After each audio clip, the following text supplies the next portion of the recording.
नमस्कार, बात आज के चैनल में आपका स्वागत है। मैं हूं पारुल शर्मा और पेश है आज की सच्ची बात पक्की बात।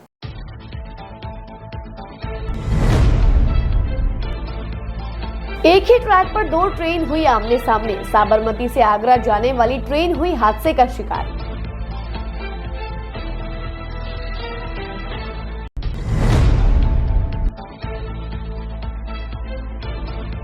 नियुक्ति के बाद देव नारायण बोर्ड के अध्यक्ष ओम भड़ाना पहुंचे अजमेर। जगह जगह हुआ भव्य स्वागत।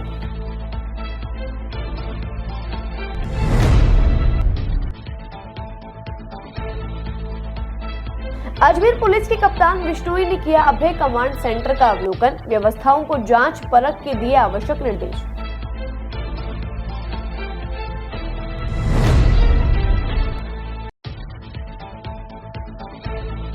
भारतीय जीवन बीमा निगम ने आयोजित की विशेष जूम बैठक। पारित वेतन समझौते से सदस्यों को करवाया अवगत।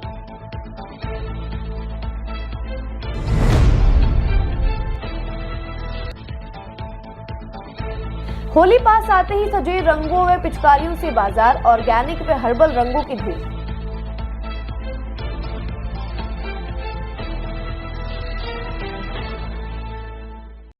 यार, बच्चे के लिए ऐसा स्कूल तलाश रहा हूँ जहाँ बच्चा स्टडी करे और साथ में उसे सभी स्पोर्ट्स फैसिलिटीज भी मिले। अपने बच्चे के लिए सतगुरु इंटरनेशनल स्कूल चुनो। स्टडी के साथ साथ यहाँ इवनिंग में नेशनल लेवल के कोचेज द्वारा swimming, badminton, lawn tennis, table tennis, basketball जैसे स्पोर्ट्स की ट्रेनिंग दी जाती है। अरे वाह! सतगुरु इंटरनेशनल स्कूल, पृथ्वीराज नगर, ऑपोजिट ए ब्लॉक, पंचशील, अजमेर।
सर्किट, मामू नहीं बनने का, रेडीनेट फाइबर लगाने का, इंटरनेट बोले तो रेडीनेट फाइबर नेट। डिटेल्स के लिए 7412001234 पे कॉल लगाने का। सो ये भाई इंटरनेट बोले तो रेडीनेट फाइबर। अब शुरू करते हैं बातों का बेहतरीन सफर। अजमेर में साबरमती आगरा कैंट के इंजन और 4 कोच रविवार रात करीब 1 बजे पटरी से उतर गए। घटना के समय पैसेंजर गहरी नींद में सो रहे थे। अचानक से धमाका हुआ तो पूरी ट्रेन में दहशत फैल गई।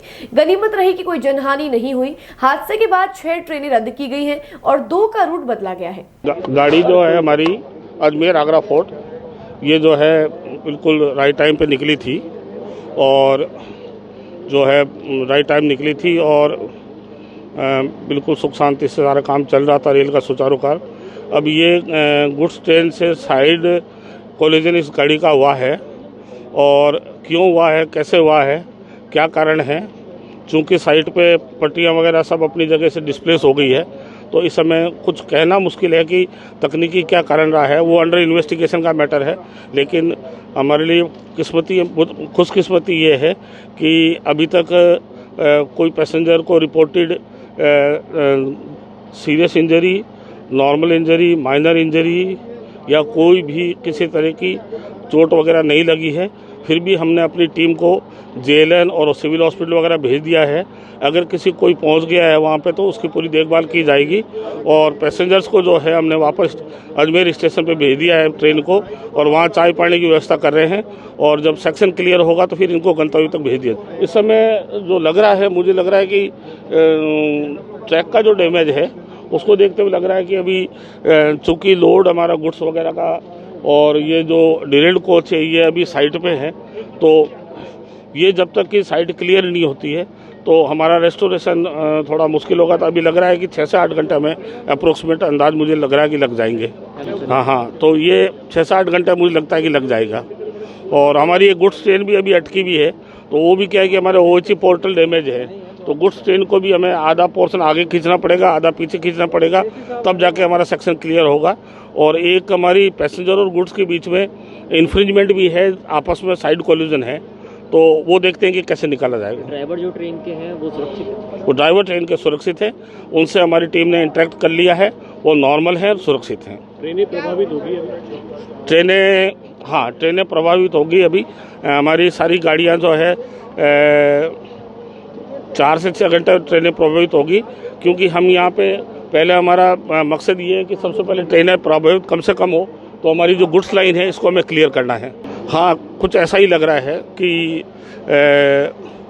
गाड़ियाँ जो है दोनों जो हैं एक ट्रैक पे तो नहीं है, पर हाँ एक ट्रैक पे आई या क्या हुआ कुछ कह नहीं सकते, लेकिन ऐसा लग रहा है कि साइड कोलिजन से लग रहा है कि दोनों एक ट्रैक पे आ गई थी। यहाँ से जा रही थी, मतलब कौन सा जंक्शन है, अजमेर से जा रही थी आगरा के लिए, तो निकली वहाँ से, निकली भाई हम लोग बैठे थे, तो ये तो नहीं पता था कि हो जाएगा हादसा ये फिलहाल, लेकिन हुआ फिर भी। तो हाल तो फिलहाल नहीं, स्पीड नहीं बढ़ी होगी फिलहाल, इतनी ज़्यादा तेज़ भी नहीं थी, वरना ये पलट जाती ज़्यादा। टकराई किससे? आचार संहिता लगने से पहले भारतीय जनता पार्टी ने कई विभागों में कार्यकर्ताओं को नियुक्तियां देकर राजस्थान में विकास की गति को आगे बढ़ाने का काम किया है। अजमेर के लिए भी ओम प्रकाश बढ़ाना को देवनारायण बोर्ड का अध्यक्ष बनाना महत्वपूर्ण माना जा रहा है। आज नवनियुक्त देवनारायण बोर्ड के अध्यक्ष ओम प्रकाश भड़ाना अजमेर पहुंचे। अजमेर पहुंचने के बाद भड़ाना का अजमेर में आगमन के साथ ही जगह जगह भव्य स्वागत किया गया। वहीं अजमेर आने के बाद ओम प्रकाश भड़ाना सबसे पहले भाजपा कार्यालय गए, जहां पर उन्होंने कार्यालय को नतमस्तक होकर प्रणाम किया। वहीं इसके बाद ओम प्रकाश भड़ाना का काफिला सैकड़ों कार्यकर्ताओं के साथ शहर के विभिन्न स्थानों पर पहुंचा, जहां पर ओम प्रकाश भड़ाना का भव्य स्वागत किया गया। ओम प्रकाश भड़ाना ने पत्रकारों से हुई बातचीत में कहा कि प्रधानमंत्री नरेंद्र मोदी और राजस्थान के मुख्यमंत्री भजनलाल शर्मा ने जो उन पर विश्वास जताकर पार्टी के छोटे कार्यकर्ताओं को महत्वपूर्ण जिम्मेदारी दी, उनका वह निष्पक्ष और ईमानदारी के साथ निर्वहन करते हुए राजस्थान के विकास की गंगा को बढ़ाने का काम करेंगे। मैं तो सिर्फ इतना ही कहना चाहूंगा, इस देश की राजनीति में आजादी के बाद सर्व समाज के विकास की दृष्टि से हर वर्ग के योग्य व्यक्ति को अवसर देने का काम किसी राजनीतिक दल ने किया, तो उस दल का नाम भारतीय जनता पार्टी है, उस नेता का नाम श्री नरेंद्र मोदी जी है। मैं तो इतना ही कहना चाहूंगा, एक किसान के बेटे को, एक सामान्य परिवार के बेटे को, एक कार्यकर्ता को, जो काम करने वाला कार्यकर्ता था, उस कार्यकर्ता को यशस्वी मुख्यमंत्री जी और हमारे प्रदेश अध्यक्ष जी ने इतना बड़ा दायित्व दिया है। पूरे राजस्थान में देवनारायण बोर्ड के अंतर्गत आने वाली जो लाभान्वित जातियां, उनमें बहुत बड़ा हर्ष है और साथ ही इस देवनारायण बोर्ड के माध्यम से पूरे राजस्थान के किसान वर्ग, ग्रामीण क्षेत्र और वंचित क्षेत्र में जो विकास के इस योजनाएं हैं, इन तमाम बोर्ड के माध्यम से इन योजनाओं को माननीय भजनलाल जी का जो सपना है कि अंत्योदय के भाव के आधार पर भजनलाल जी की सरकार काम करेगी, जब तक गरीब व्यक्ति के जीवन में उजाला ना हो जाए, ऐसा संकल्प हमारे आदरणीय मुख्यमंत्री जी ने लिया है। इस संकल्प को पूरा करने में मैं गिलेरी रूपी योगदान देकर हमारे आदरणीय मुख्यमंत्री भजनलाल जी की सरकार में गिलेरी रूपी योगदान देने का काम करूंगा। आदरणीय मुख्यमंत्री जी भजनलाल जी का मैं पुनः बहुत बहुत हृदय से साधुवाद, धन्यवाद देता हूं, हमारे प्रदेश अध्यक्ष जी का, शीर्ष नेतृत्व का। और इतना ही कहना चाहूंगा कि जिस प्रकार हमारे यशस्वी प्रधानमंत्री जी ने विकसित भारत का जो संकल्प लिया है कि 2047 के अंदर हमारा भारत पूर्वजों के देखे हुए सपने के आधार पर पुनः विकसित राष्ट्र होगा, उस विकसित राष्ट्र की दिशा में राजस्थान की 25 सीटें देवनारायण बोर्ड की योजनाओं के माध्यम से और पूरे राजस्थान के एमबीसी वर्ग को जागृत कर 25 सीटें राजस्थान में कमल के रूप में खिलेगी, आदरणीय नरेंद्र मोदी जी के झोले में जाएंगी। अजमेर पुलिस अधीक्षक देवेंद्र कुमार बिश्नोई ने आज अभय कमांड सेंटर का औचक निरीक्षण कर व्यवस्थाओं को जांचा और परखा। अभय कमांड सेंटर के निरीक्षण के बाद पत्रकारों से हुई बातचीत में अजमेर पुलिस अधीक्षक देवेंद्र कुमार बिश्नोई ने कहा कि शहर में अनैतिक गतिविधियों को रोकने के लिए चप्पे चप्पे पर लगाए गए सीसीटीवी कैमरे की निगरानी के लिए अभय कमांड सेंटर को तैयार किया गया है और आज उसी का औचक निरीक्षण करके शहर में कहां-कहां सीसीटीवी कैमरा में क्या-क्या दिक्कत आ रही है उसके बारे में जानकारी ली। पुलिस अधीक्षक देवेंद्र कुमार बिश्नोई ने कहा कि कई जगहों पर पुराने सीसीटीवी कैमरा होने की वजह से कई तरह की दिक्कत अभय कमांड सेंटर में पुलिस को निगरानी करने में आ रही है। जल्दी अजमेर पुलिस अब पुराने कैमरे को अपग्रेड करके नए कैमरे भी लगाने जा रही है ताकि आने वाले समय में ट्रैफिक नियमों को तोड़ने वाले व्यक्तियों का ऑनलाइन चालान बनाया जा सके। साथ ही आने वाले होली के त्योहार और लोकसभा चुनाव के मद्देनजर पुलिस ने शहर में माकूल सुरक्षा व्यवस्था के लिए अतिरिक्त पुलिस जाब्ता भी तैनात करने की बात कही है। इतना ही नहीं, अजमेर पुलिस अधीक्षक देवेंद्र कुमार बिश्नोई ने आम जनता से होली पर सौहार्दपूर्ण वातावरण में शांतिपूर्ण तरीके से होली मनाने का भी आह्वान किया है। आज अभय कमांड का औचक निरीक्षण किया। इसके पीछे पहला मकसद तो ये है कि जो हमारे स्टाफ लगे हुए हैं, कौन कौन हाजिर हैं, कौन समय पर नहीं आया, गैर हाजिर हैं, तो एक तो वो चेक करने का मकसद था। दूसरा, इसमें पूरे शहर में कैमरास लगे हुए हैं, उन कैमरास के माध्यम से एक तो क्या मॉनिटरिंग हो रही है, उस मॉनिटरिंग को और कैसे बेहतर बनाया जाए। कुछ सॉफ्टवेयर्स की कमी है, वो क्या सॉफ्टवेयर्स हैं जिनकी पूर्ति की जाए ताकि अभय कमांड और बेहतर ढंग से, जैसे ख़ास तौर से face identification and number plate identification system जो है वो डेवलप हो, ताकि जो ऑनलाइन चालान सिस्टम है वो यहाँ से जनरेट किया जा सके। 100 पे, 112 पे, 1090 पे जो कॉल्स आ रही हैं उनको कैसे मॉनिटर किया जा रहा है, उसमें क्या रिस्पांस टाइम है और किस पर्टिकुलर एरिया से कॉल्स ज़्यादा आ रही हैं, तो एक वो भी हमारा उसमें मकसद रहा है।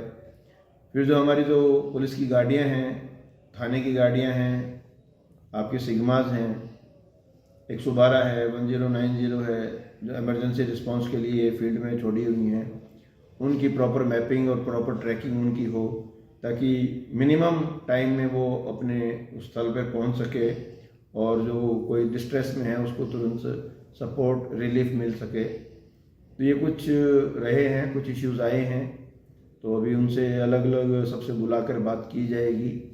क्या इसमें कमियां हैं, उन कमियों को हम कैसे दूर कर सकते हैं, क्या इसमें सुधार हो सकते हैं, उनको हम किस तरह से जो है और बेहतर करें।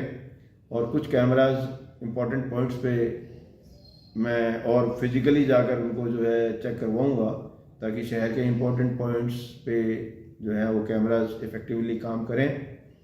उनकी जो रियल जो लगाने का मकसद है वो मकसद सही साबित हो।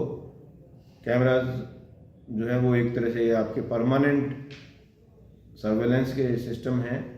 आपका एक परमानेंट जो है, आप ये मान लीजिए कि एक सिपाही लगा हुआ है फील्ड में जो 24 घंटे अपना काम कर रहा है।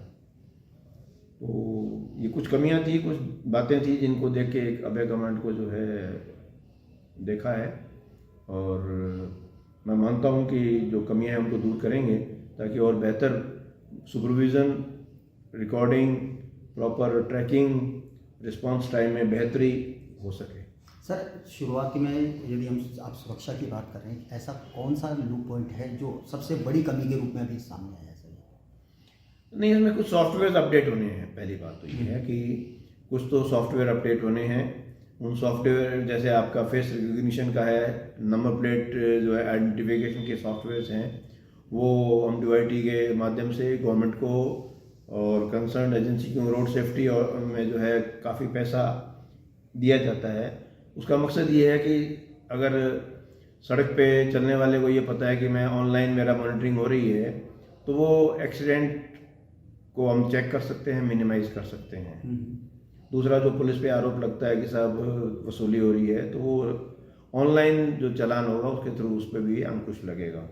हैं उनकी प्रॉपर ट्रैकिंग होना बहुत ज़रूरी है, तो वो कुछ ट्रैकिंग की हमें लगी है, अभी उसमें और बेहतर करना ज़रूरी है ताकि मैपिंग हो। उस मैपिंग से हमें ये पता लगे कौन सी गाड़ी किस इलाके में घूम रही है, जहाँ डिस्ट्रेस कॉल आई उस डिस्ट्रेस कॉल के वो कौन सी गाड़ी नज़दीक है, ताकि उसको तुरंत भेजा जा सके। ये कुछ चीज़ें हैं, इनको अभी हम स्टडी कर रहे हैं। दूसरा, हमने इनसे ये भी कहा है कि हमें डाटा जो महीने का महीने हमें सप्लाई करें, प्रोवाइड करें, ताकि उसमें हम ये देख सकें कि किस एरिया से 112 की 100 की जो कॉल है वो ज़्यादा आई है, पर्टिकुलर नेचर किस प्रकार की आई है। और हमने ये भी देखा है कि केवल सुपरविज़न का काम केवल पुलिस के एक अधिकारी कर रहे हैं, जो बाकी स्टाफ बैठे हैं वो भी यदि उसमें हमारे पुलिस मित्र बनकर उस काम के साथ साथ इसको देखते रहें, तो हमारी मैन पावर की जो शॉर्टेज है वो इस तरह पूरी हो सकती है।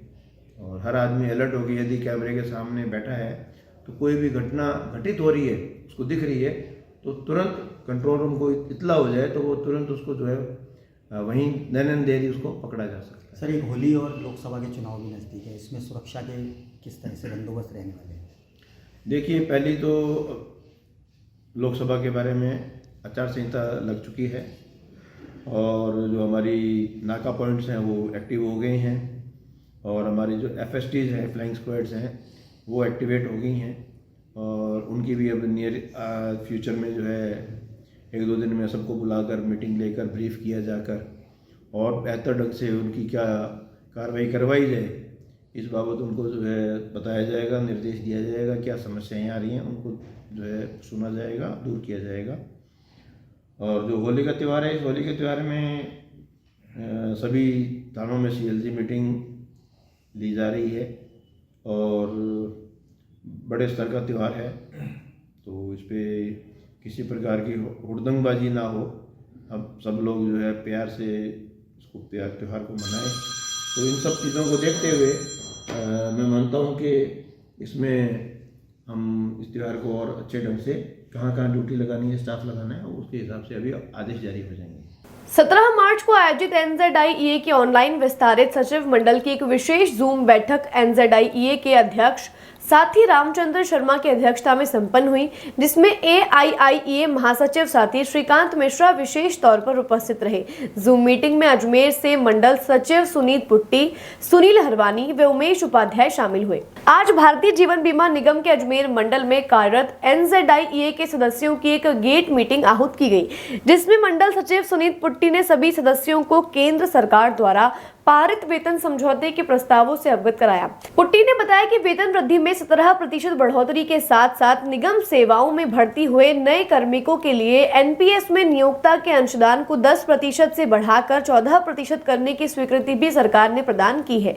इसके साथ ही सरकार ने पेंशनर्स व फैमिली पेंशनर्स के लिए एक मुश्त एक्स ग्रेशिया के प्रस्ताव को भी मंजूरी दे दी है। अब सरकार द्वारा इन प्रस्तावों का नोटिफिकेशन जारी होने के पश्चात अन्य जानकारियां सदस्यों को दी जाएगी।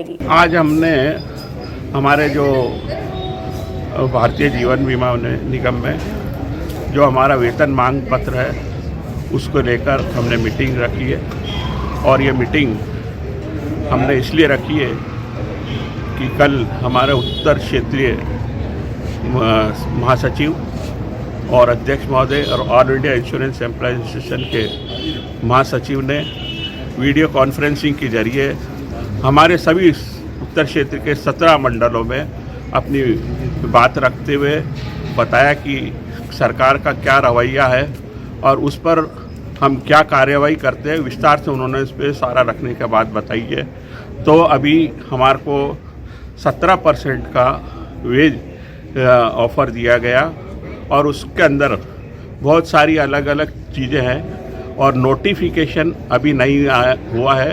सरकार ने उसको अप्रूवल दे दी है और उस 17% के अलावा जो एनपीएस में है, जो हमारा मांग थी एक कि उनके लिए 10% से जो उनका वो था कंट्रीब्यूशन, कारपोरेशन कंट्रीब्यूशन, उसको 14% किया जाए।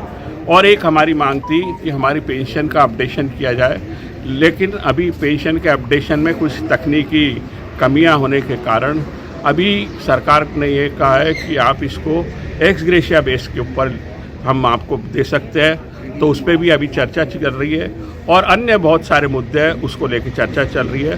तो उसके बाद ही नोटिफिकेशन के बाद ही सारी चीज़ें सामने आएंगी। हम all India insurance, northern zone insurance employ association all over India, और ये call all India insurance employ का कॉल नहीं है, ये अपने नॉर्दर्न जोन का कॉल था कि जो कल जो हमारी मीटिंग हुई उसको सभी साथियों को अवगत कराया जाए। सुनीत पुट्टी, मंडल सचिव, northern zone insurance employees. Holi का त्योहार आने में 5 दिन शेष रह गए हैं, जिसके चलते शहर भर में होली की धूम है। दुकानें रंगों व पिचकारियों से सज गई हैं।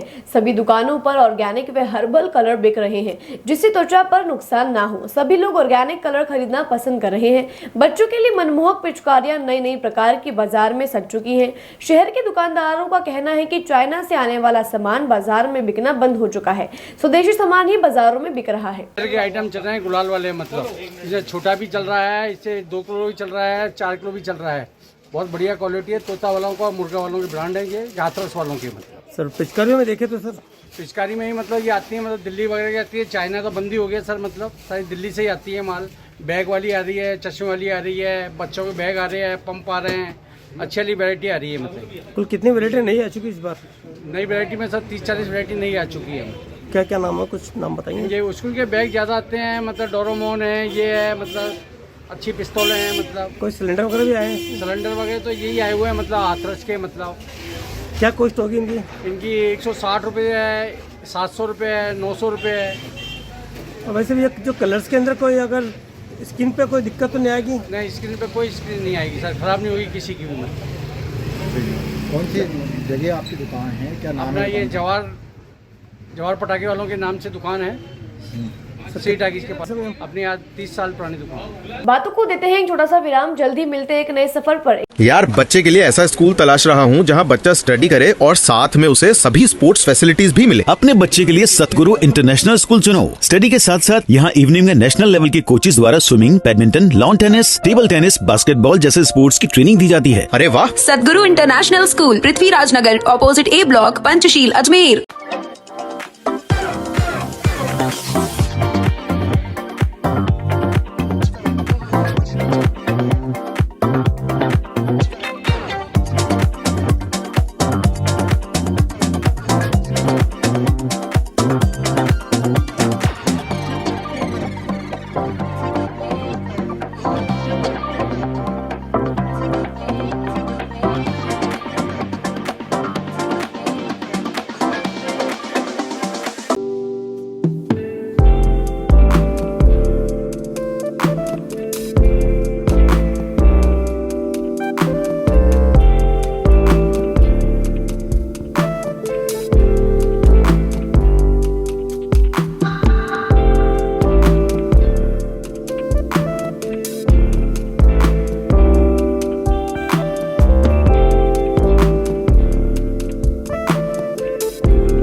ये सर्किट मामू नहीं बनने का, रेडीनेट फाइबर लगाने का। इंटरनेट बोले तो रेडीनेट फाइबर नेट। डिटेल्स के लिए 7412001234 पे कॉल लगाने का। सही है भाई।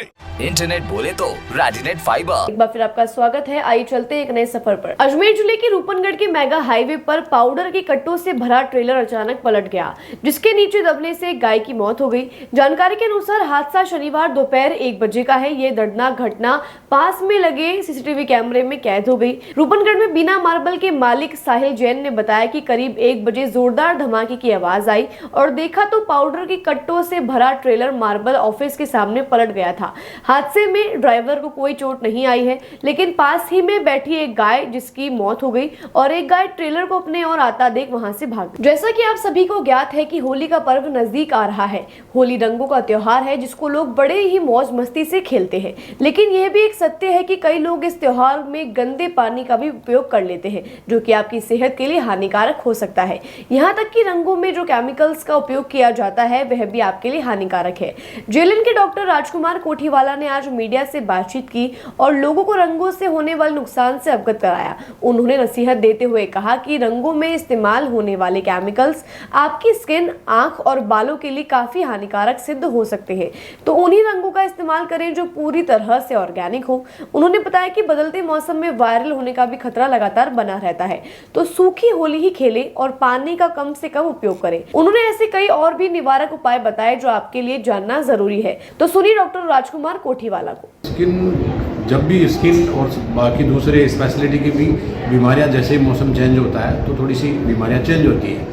अभी सर्दी का मौसम था, लेकिन धीरे धीरे थोड़ी थोड़ी जैसे गर्मी आएगी और तो इसमें वो बीमारियां शिफ्ट होती है। और कुल मिला के ये जो मार्च, अप्रैल, सितंबर, अक्टूबर जो सीजन चेंज वाला सीजन है ना, इसमें कुछ स्किन की डिजीजेज है ना, स्पेशली छोटे बच्चों को हाथों पैरों की स्किन उतरती है और ड्राई स्किन वाली बीमारियां आने लगती है। और कुल मिला के ये सीजन वायरल इन्फेक्शन भी है, तो वायरल इन्फेक्शन काफ़ी ज़्यादा होते हैं, तो उनमें स्किन पे दापड़ आ जाते हैं। काफ़ी बच्चों को वायरल रैशेज आ जाते हैं, बड़ों को भी आ जाते हैं। और जो ये वाली काफ़ी कॉमन बीमारियां जिसमें कि वायरल इन्फेक्शन की वजह से दाफड़ है और उनमें जो जिनको पित्ती भी कहते हैं, दाफड़ भी कहते हैं, हम लोग उनको अर्टिकेरिया कहते हैं, वो काफ़ी कॉमन बीमारी है। वायरल रैशेज काफ़ी कॉमन बीमारी है। तो इसमें सलाह यही देते हैं कि जब सीजन चेंज हो रहा है ना, तो सब लोगों को जिसके जैसे घर में एक को जुकाम हो गया तो उसको मास्क लगाना चाहिए, उसको थोड़ा सा आइसोलेट कर देना चाहिए, क्योंकि सब लोगों को वायरल हो जाता है। और फिर जो सेंसिटिव, जो एटॉपिक जो है बच्चे या कोई भी, उनको फिर एलर्जी, अर्टिकेरिया हो जाता है, दाफड़ हो जाता है।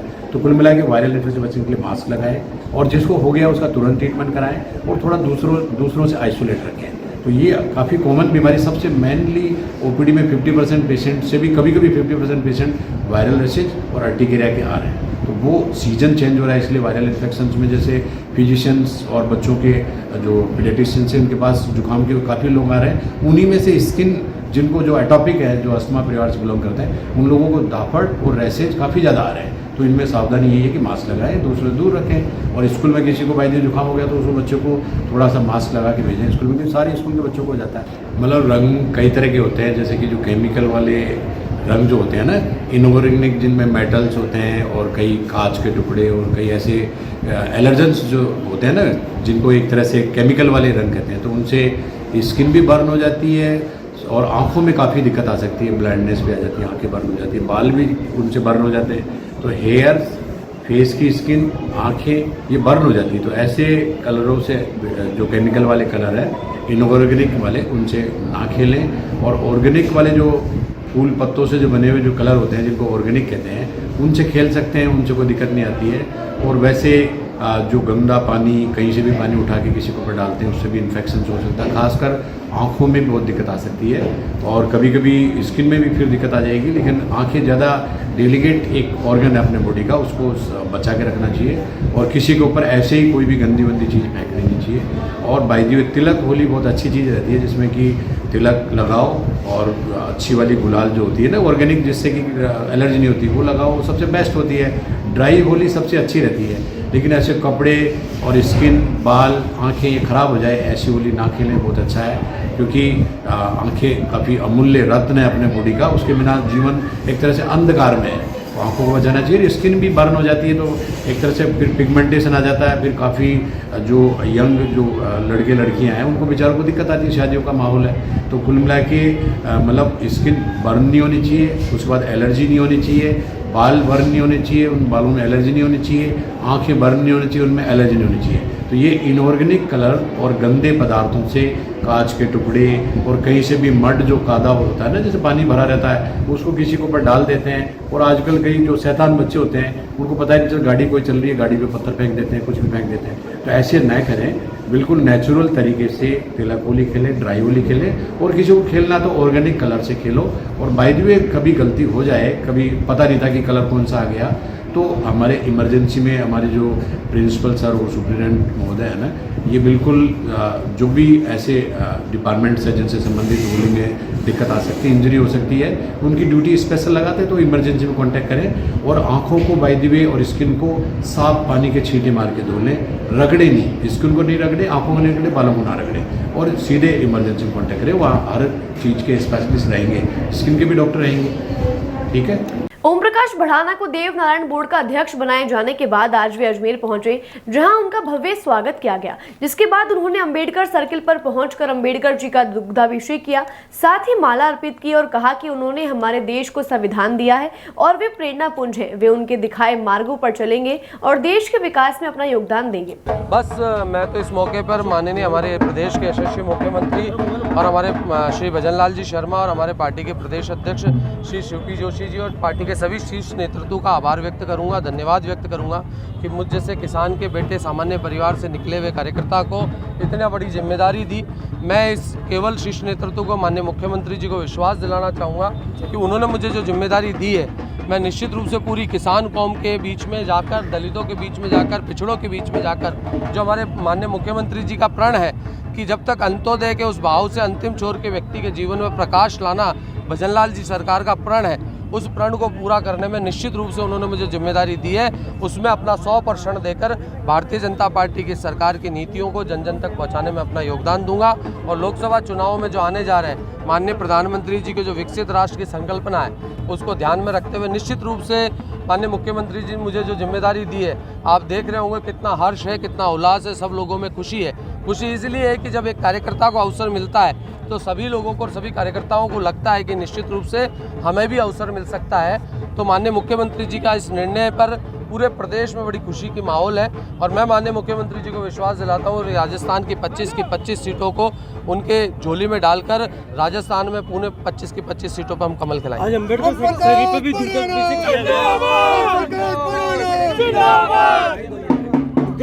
किया गया अम्बेडकर सर्किल पे। अम्बेडकर हम सबके पूजनीय है, आदर्श है, वो संविधान निर्माता है। भारतीय जनता पार्टी का कार्यकर्ता संविधान में विश्वास रखने वाला कार्यकर्ता है। भारतीय जनता पार्टी का कार्यकर्ता सर्वे भवन्तु सुखिनः, सर्वे सन्तु निरामया, सर्वे भद्राणि पश्यन्तु मा पश्चित् दुःख भाग् भवेत् के सिद्धांत पर चलने वाला कार्यकर्ता है। भारतीय जनता पार्टी का कार्यकर्ता किसी प्रकार का भेदभाव रखने वाला कार्यकर्ता नहीं होता है। डॉक्टर अम्बेडकर जी ने हमारे देश को संविधान दिया है। बाबा साहब वो आदर्श, वो प्रेरणा पुंज है जिनके प्रेरणा से जीवन में निश्चित रूप से व्यक्ति उनकी प्रेरणा को लेकर चलता है तो निश्चित रूप से सफलता पाता है।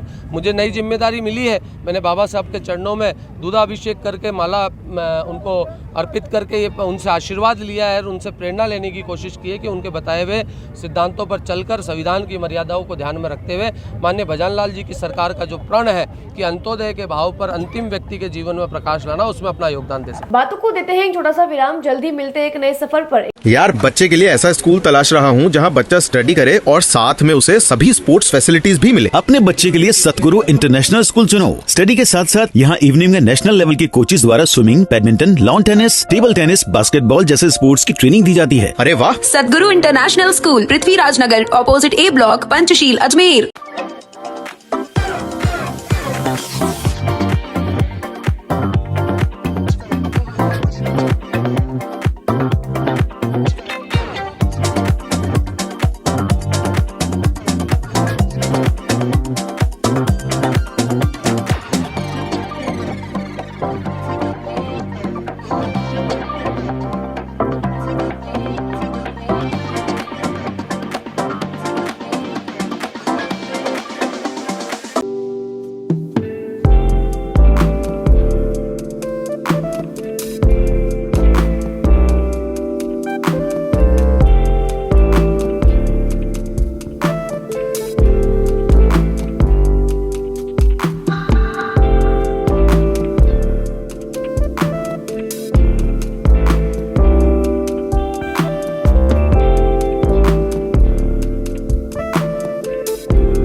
सर्किट मामू नहीं बनने का, रेडीनेट फाइबर लगाने का, इंटरनेट बोले तो रेडीनेट फाइबर नेट। डिटेल्स के लिए 7412001234 पे कॉल लगाने का। सही है भाई।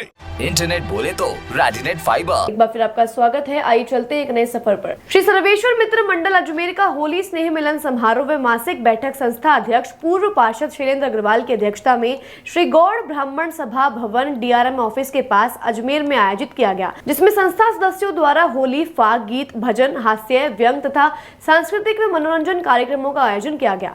संस्था अध्यक्ष शैलेंद्र अग्रवाल व महासचिव प्रवीण अग्रवाल ने बताया कि बैठक का शुभारंभ ईश वंदना के साथ हुआ। इसके बाद महासचिव प्रवीण अग्रवाल ने गत मासिक सभा का कार्यवाही विवरण पढ़कर सुनाया, जिसकी उपस्थिति सभी सदस्यों ने पुष्टि की। रंगों के पर्व होली के नजदीक आते ही अजमेर शहर के बाजारों में रंग, गुलाल व पिचकारियों की दुकानें सजी दिखाई दी जाने लगी है। इस बार होली पर बांसुरी, मोटरसाइकिल्स, स्कूटर व पशु पक्षी के आकार की पिचकारियां मौजूद हैं। वहीं हर्बल रंगों की ज्यादा डिमांड है। हिंदू धर्म के अनुसार होली एक सांस्कृतिक, धार्मिक और पारंपरिक त्योहार है। होलिका दहन को बुराई पर अच्छाई की जीत का प्रतीक भी माना गया है। फागुन शुक्ल पक्ष की पूर्णिमा की रात को होलिका दहन किया जाता है और अगले दिन रंगों की होली खेली जाती है। पौराणिक मान्यताओं के अनुसार सबसे पहले ब्रज में राधा कृष्ण ने होली की शुरुआत की थी। इसी तरह अवध में प्रभु श्री राम व सीता के होली खेलने का उल्लेख शास्त्रों में किया गया है। वहीं काशी में मणिका घाट पर भगवान शिव के होली खेलने के भी प्रमाण है। प्रचलित मुख्य मान्यता है कि इस दिन स्वयं को ही भगवान मान बैठे हिरण्यकश्यप ने भगवान की भक्ति में लीन अपने ही पुत्र प्रहलाद को अपनी बहन होलिका के जरिए जिंदा जलाना चाहा था, लेकिन भगवान ने भक्त पर अपनी कृपा की और प्रहलाद के लिए बनाई चिता में स्वयं होलिका जलकर मर गई। इसलिए इस दिन होलिका दहन किया जाता है। आइए जानते हैं भाईचारे, आपसी प्रेम और सद्भावना के त्योहार होली के शुभ मुहूर्त के बारे में। पंडित किशोर भुआ ने बताया कि फागुन पूर्णिमा की तिथि 24 मार्च रविवार को सुबह 9:54 से शुरू होकर वे अगले दिन 25 मार्च सोमवार को दोपहर 12:30 पर खत्म हो रही है। होलिका दहन के दिन सुबह 9:54 से रात 11:13 तक भद्रा होने से होलिका दहन के लिए शुभ मुहूर्त 24 मार्च को रात 11:13 से लेकर रात 12:27 होने से होलिका दहन के लिए कुल 1 घंटे 27 मिनट का समय ही श्रेष्ठ है। नमस्कार दोस्तों, मैं किशोर बुआ बात आज की चैनल के सभी दर्शकों को मेरा प्रणाम करता हूं और आज मैं आपको होली 2024 के उपलक्ष्य में कुछ महत्वपूर्ण जानकारी देना चाह रहा हूं। जैसे इसके शुभ मुहूर्त, होलिका दहन का मुहूर्त, क्योंकि भारत में अक्सर जो त्योहारों के ऊपर काफ़ी मिसगाइड हो जाता है लोगों के किस टाइम क्या करना चाहिए, कौन सा टाइम इसका शुभ मुहूर्त रहेगा, तो उसके उपलक्ष्य में बताना चाहूँगा कि इस बार होलिका का कुछ खास महत्व इसलिए भी है क्योंकि इस बार होली पे चंद्रग्रहण लगने जा रहा है, जो इस वर्ष का पहला चंद्रग्रहण होगा। होलिका के चंद्रग्रहण 25 मार्च को लगने वाला है, जो सुबह 10:30 बजे से शुरू होकर दोपहर 3:02 तक चंद्रग्रहण रहेगा। हालांकि ये चंद्रग्रहण भारत में नहीं देखा जाएगा। इस चंद्रग्रहण का असर अमेरिका, जापान, रूस, स्पेन, इटली, पुर्तगाल, आयरलैंड आदि देशों में दिखाई दिया जाएगा। इसलिए भारत में आप लोगों को कोई चिंता की ज़रूरत नहीं है। यहाँ सूतक काल मान्य नहीं होगा क्योंकि ये चंद्रग्रहण भारत में नहीं देखा जा रहा है। हाँ, कुछ राशियों पर इसका अच्छा फ़र्क पड़ेगा, जैसे मिथुन, मकर, सिंह व धनु जातकों के ऊपर राशि का शुभ प्रभाव पड़ेगा, चंद्रग्रहण का शुभ प्रभाव पड़ेगा। और जो बाकी अन्य जो राशि वाले हैं उनको ब्रह्मा, विष्णु और शिव का जाप करने से काफ़ी अच्छा रहेगा। अब आपको थोड़ा सा शुभ मुहूर्त के बारे में बता दूं कि 24 मार्च को फाल्गुन पूर्णिमा की तिथि 24 मार्च को रविवार की सुबह 9:54 से शुरू होकर अगले दिन 25 मार्च सोमवार को दोपहर 12:30 बजे तक 12:30 पर ख़त्म हो रही है। तो 24 तारीख को सुबह 9:54 से रात 11:13 तक भद्रा का समय रहेगा। इसलिए होली जो बिल्कुल शुभ मुहूर्त है वो 24 मार्च को रात को 11:13 से लेकर रात को 12:27 तक का समय सर्वश्रेष्ठ रहेगा। तो आप आराम से होली मनाइए, रंगों का त्यौहार। और होली का मेरी तरफ से और बात आज की चैनल के सभी दर्शकों को होली की शुभकामनाएं। अजमेर के सिनेवर्ल्ड चौराहे पर बीती रात फाग महोत्सव का आयोजन किया गया। श्री श्याम भजन संध्या में भजन कलाकारों ने बाबा श्याम की एक से बढ़कर एक प्रस्तुति देकर देर रात तक सुमधुर भजनों से भजन संध्या में आए बाबा के भक्तों को झूमने के लिए मजबूर कर दिया। वहीं भजन संध्या में बाबा के भक्तों ने फूल, इत्र, केसर और चंदन के साथ होली भी खेली। कार्यक्रम में कोलकाता के भजन गायक रोहित शर्मा, जिम्मी और दिल्ली के भजन गायिका भावना रवीश पंडित ने बाबा श्याम के सुंदर भजनों को प्रस्तुत किया। देर रात्रि तक बहे भक्ति सागर में हजारों भक्तों ने बाबा श्याम के भजनों का आनंद लिया। कार्यक्रम में बाबा श्याम का 51 फीट ऊंचा भव्य दरबार भक्तों के लिए विशेष आकर्षण का केंद्र रहा। आज के लिए बस इतना ही। कल फिर होगी आपसे मुलाकात, तब तक के लिए दीजिए इजाजत। नमस्कार।